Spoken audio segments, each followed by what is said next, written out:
song going to be? Ooh, I actually don't listen to pump up songs. Interesting. So, How do you get yourself hyped up? So a lot of times, my wife makes fun of me all the time about this.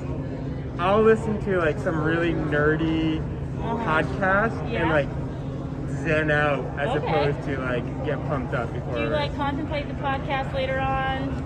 Sometimes, yeah. So a lot of times like different NPR type things that you can kind of get zone in, zone out on. I can dig it. Cool. Yeah, and I get that zen flow as opposed to get the pumped up. All right, I know everyone's gonna be wondering what's gonna be on your feet on Sunday.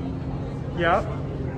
So just signed with ASICS. Nice. And so I'll run in the Metaspeed Skies. Nice. Have you trained in them a bit? I have, yeah. Good, all right. And how are you going to celebrate afterward? You're in the Big Apple.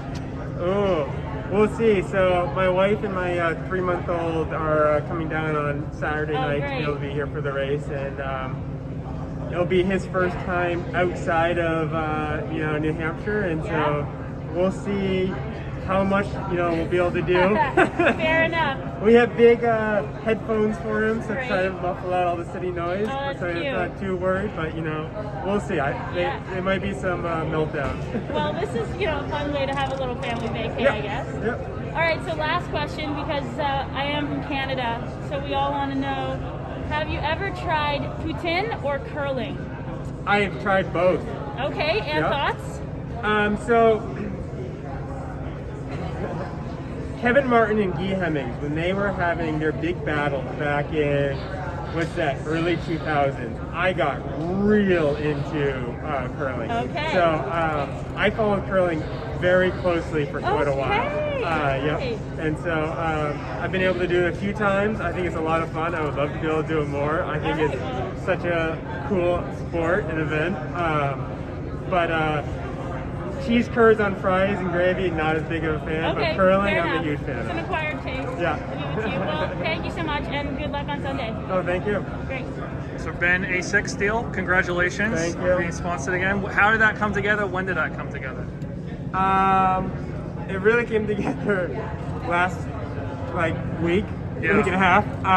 Really in the last 2 days. So it'll be interesting. I have been running in different super shoes to try them out throughout this build, just to try different ones out, and I really enjoyed the Metaspeed Skies. And so today actually was the first time I ran in a ASICS trainer for an easy run. But as far as the race shoes, I've done quite a few workouts in them and really enjoyed them. And I'm happy to be able to have a little bit more financial security for the next 2 years. So it runs through what, the end of when? 2023. Gotcha. Yep. All right. So you feel has that been a source of stress for you, not having that financial security this year? I mean, having a new kid on the way, or who's now here, knowing that my wife wanted to go to grad school, kind of knowing where I am in my career and my age, that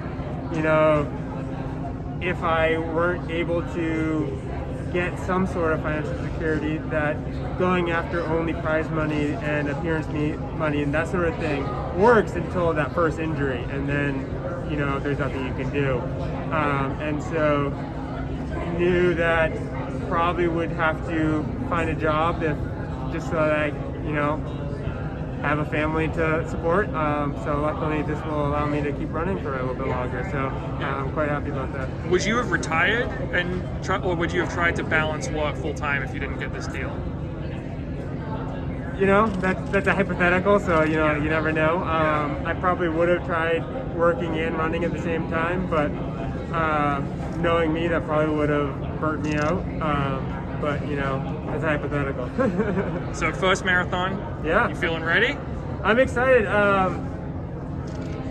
It's the first one. I have no idea what to expect, right? So my training has been very different.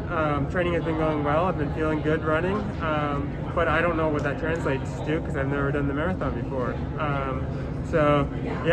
Absolute unknown. So it's hard to get nervous because I don't even know what I should be nervous about. I know it's going to hurt. I know it's going to be long, but it's such a foreign thing to me that I don't even know how to feel going to the starting line. All I know is I've trained hard, and my coach has said that I've done everything he wants me to do, and I've absorbed the training a lot better than he expected I would do. And he's trained some great marathoners, so hopefully that translates for me. But you never know. Yeah, I mean, Ray said, like, I was talking to him about, like, what time do you think you could run? He kind of mentioned, like, 2:08, 2:09, sub 2:10 he thought was realistic. That's something only 3 guys have ever done in New York. Do you think that's possible? Like, what do you think you can do? I've never run the marathon before. I don't know. Yeah, it's a complete unknown. But have you thought about, like, the elite field is not super deep. Like, have you looked at the list? Have you thought about the elite field's pretty strong up top. Well, yeah, you got a 2:01 guy out there. Yeah, so, yeah. And you have a 57-minute half marathon guy. True. He also has another half or full, so you never know what's going to happen. But like, he can run a lot slower than he ran for the half twice. And still run a very, very fast time. Yeah. It'll be interesting to see. I mean, I'm a competitor, and I'm obviously going to try to finish as high up. Of course, like New York, in a race like New York, time really doesn't really matter. Yeah. It's really about competing and the competition against the other people. So that's the focus. Time will be whatever it is. So that's not even something I'm considering. Yeah. What's been the toughest adjustment to marathon training?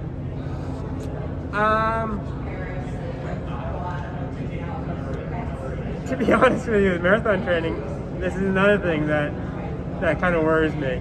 My body's really done very well with it. And so I've been able to really recover very well. Early on, the marathon training was tough. I was tired all the time, but then I hit this hump, and then everything was just smooth sailing. And so that could go multiple different ways. It could mean that I didn't do enough for the marathon, or it could mean that the body's handling it really well. I have no idea. Never done a marathon, so I can't, even begin to think what way it is. But it has really given me hope that there's a lot of years left in my career. The track and running speed and trying to run pace so much on the track really beat my body up. And the last 5 years of training, I've been constantly injured. I've always had something that's hurting. And so it was very rare to ever go even like a week of training without something popping up and being painful. And I really would drain my adrenal glands, and I would just have this deep fatigue constantly. Under the marathon training that I've been doing, running 130 miles a week, feeling great. Doing 22-mile long runs, feeling great. Really feeling like that afternoon after the long run, feeling like I didn't do a long run, that I feel recovered. And so all those small injuries haven't been there.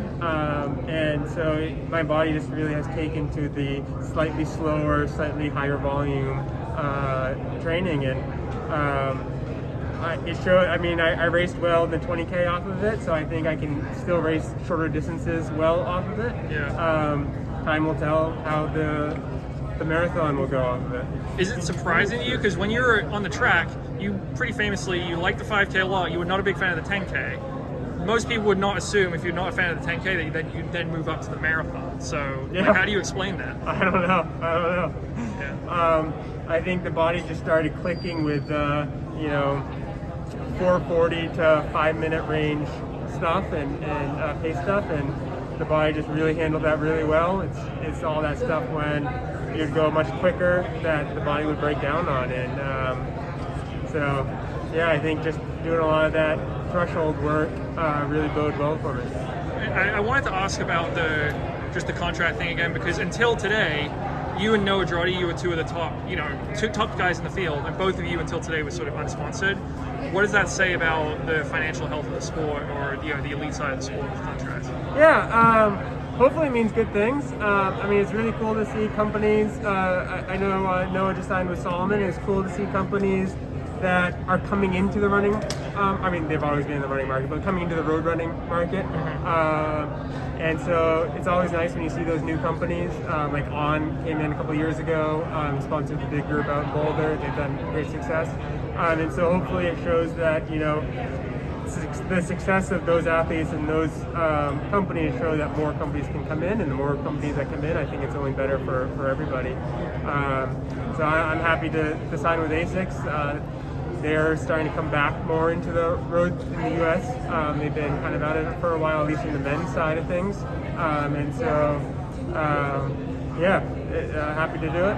Yeah, it's going to be exciting. And do you think some companies will maybe hesitant to sign you because you weren't part of a group? Because it seems like that's where a lot of the money has been funneled into recently. Like, do you think that had anything to do with it taking you a while to get the deal? I think so. I mean, I don't know. I have my own personal beliefs about that, but I can understand a company wanting to sponsor a group as opposed to individuals, because you can have more marketability, and it doesn't really matter who the individual athlete is, it's just what the entity of the group is. And so I can understand that. I think it's a detriment to the individual athlete. And so it's just like if you're working at a company, you know, you don't try to, you can't get high performance forcing people to go certain ways. You get high performance by allowing the individual to do what they do well, if that's your goal. And so I think, you know, signing the individuals helps long term. I just started a training group myself, Northwoods Athletics. We have 3 athletes, myself included. And one of our big things is we are not ever going to have a shoe company or shoe apparel sponsor for the group. We would only take non-shoe company or non-running shoe apparel companies as sponsors, because we want to allow the individual athletes to get their own deals and not be pigeonholed into certain groups. We want to be able to be very welcoming and be able to have anybody come join us, as opposed to it only matters, you know, what logo is on your singlet to be able to join a certain group. Gotcha. Thanks. Ben, have you received a COVID vaccine? I have. And when and why? When it first came out, because I don't want to get COVID, and that's the greatest way of not getting COVID.